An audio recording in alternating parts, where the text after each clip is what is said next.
জীবনের সঙ্গ যদি ভালো না হয়, জীবনের পরিবেশ যদি ভালো না হয়, ধীরে ধীরে সেই পরিবেশ তোমাকে টানবে। তুমি যতই সৎ পরিবারের কেউ হও না কেন, যতই তুমি ভদ্র পরিবারের কেউ হও না কেন, অভদ্র মানুষ থেকে এড়িয়ে চলো। ছোটবেলায় আমরা শিখেছি না, তুমি যেমন সঙ্গে থাকবে তুমি ঠিক তেমন হয়ে যাবে। কথাটা ভুল নয়।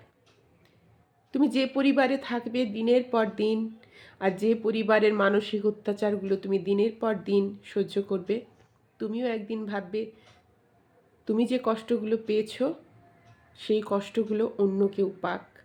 তুমিও অন্যের সুখ দেখলে সহ্য করতে পারবে না, তুমি তাকে ভালো থাকতে দিতেই পারবে না। এতে তোমার কোনো দোষ নেই। তোমার ওই না পাওয়ার কষ্টগুলো তোমার ভেতরে এতখানি তাড়া দিয়ে বেরোবে যে তুমি আর ভালো চাইতেই পারবে না।